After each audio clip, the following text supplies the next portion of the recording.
Gusto mo bang kumita ng 97,000 o higit pa? Oo, kahit 7 servings lang yung mabenta mo kada araw. Bongga, 'di ba?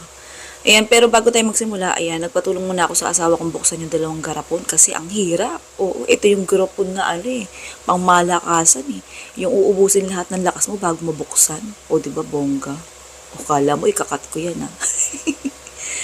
Okay, handa tayo ng hinge cups. 250 ml ng size to ha. Oo, pero pwede kang gumamit dito ng 150 ml na size kung gusto mong mas marami kang magawa. Tapos, sa isang lalagyan, magsalin tayo ng 2-in-1 Angel Creme Densada. Simutin natin bawat lata kasi yung binabayaran natin. Ano ka ba? Oo. Ayan. Okay, next natin, haluin natin siya ng bongga.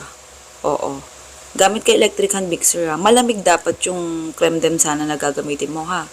Creme densada. Bakit ba? Kasi nakakabulol. Big kasi.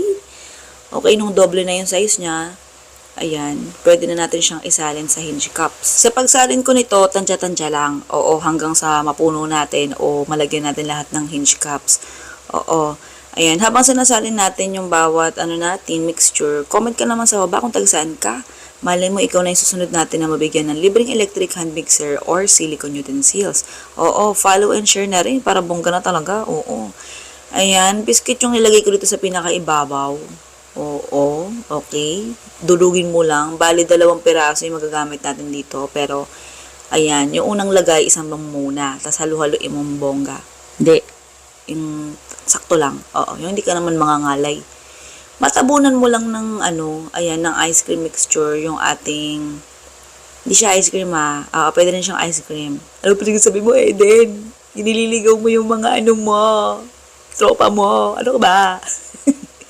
Okay, ayan, next natin, kaong yan. Ayan, kaway-kaway sa mga mahilig sa kaong.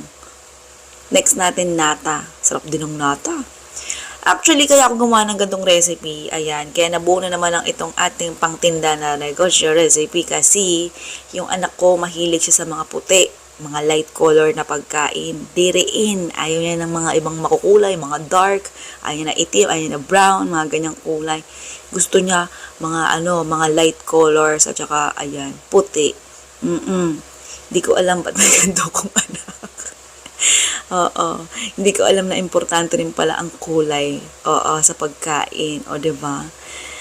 Okay, nung nilagay na natin yung isang pakete ng ng biscuit, next niyan, yung mga natirang kaong at saka yung nata, ilagay mo sa ibabaw.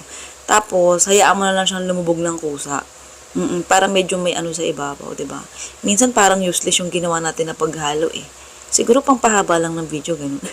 Okay, tapos ayan, takpan mo na siya ng bongga. Oo. Okay, pag natakpan mo na yan, alam mo na ang next, ilagay mo sa chiller, sa rep. Oo, kahit mga styro chiller lang, lagay ka ng yelo, tapos lagay mo asin yung yelo para di agad malusaw. Pwede na doon.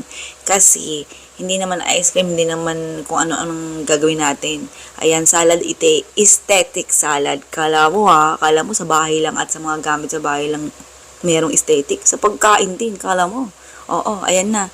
Ito yung list na recipe at costing. Sina, goodbye, good luck, love you.